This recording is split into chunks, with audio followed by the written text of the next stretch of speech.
Saya memahami kehidupan ini tidak mudah. Mengapa saya mengatakan demikian?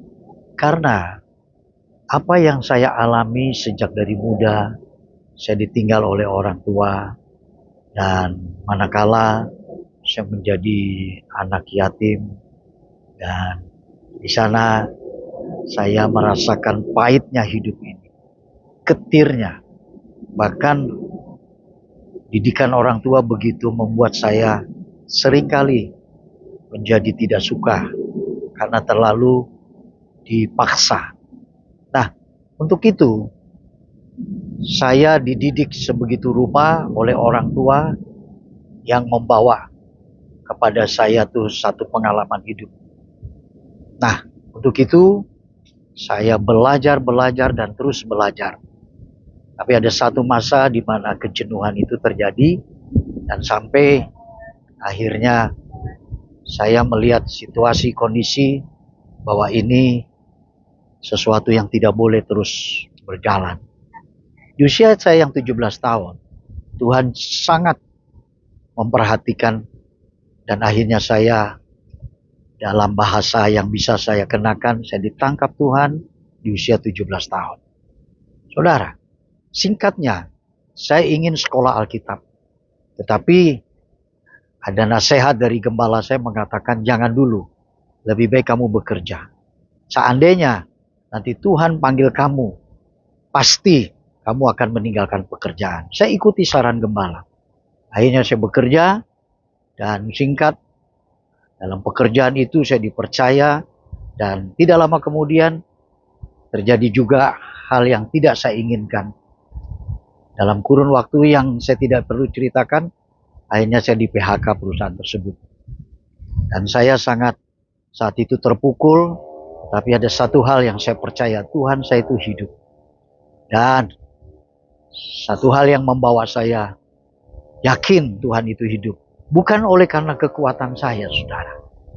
Tapi oleh karena roh Allah dan Tuhan yang begitu baik, yang membuat saya itu menjadi percaya.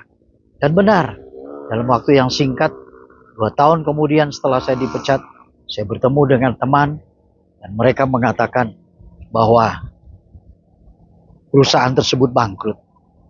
Dan saya terus, dalam waktu yang saya singkat cerita ini, akhirnya saya kerja di salah satu tempat. Dari seorang kolektor sampai saya menjadi brand manager, menjadi kepala cabang, dan sampai saya punya perusahaan sendiri. Dan akhirnya saya pikir di situ lengkap. Tapi inilah roda kehidupan yang bagi orang mempercayainya. Tapi saya pikir, saya percaya bahwa ini bukan roda kehidupan. Tapi Tuhan membiarkan saya diproses bagaimana kehidupan itu sesuatu yang tidak mudah. Harus diupayakan, harus diusahakan sesuai dengan firman-Nya. Bahwa orang yang bekerja boleh makan. Dan Dia menciptakan supaya kita mengolahnya. Dan itu sebabnya saya terus bekerja dan akhirnya ketika saya berpikir hidup ini sudah lengkap, namun ada hal yang Tuhan percayakan yang lebih besar lagi. Akhirnya saya mengambil keputusan untuk sekolah Alkitab. Dan begitu saya sekolah Alkitab, di sana ada kesempatan untuk saya bukan saja menimba ilmu teologi, tapi ada banyak sekolah kehidupan yang saya alami. Dan saya melayani di salah satu gereja yang dipercaya dan gembalanya yang sudah cukup terkenal. Dan di situ akhirnya saya harus belajar tentang bagaimana organisasi gereja dan panggilan yang Tuhan mau. Dan akhirnya saudara, manakala saya akhirnya juga keluar dari gereja tersebut, dan satu yang saya dapatkan, saya hanya berdoa. Satu, saya katakan, Tuhan, kalau Engkau menginginkan aku menjadi gembala, aku rindu punya gereja sendiri. Dan aku rindu supaya aku bisa menjadi berkat.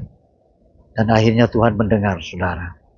Dan pada kala Tuhan mendengar, proses ini ada di lain waktu yang saya bisa ceritakan. sampai mujizat terjadi, dan saya percaya mujizat itu sampai hari ini ada.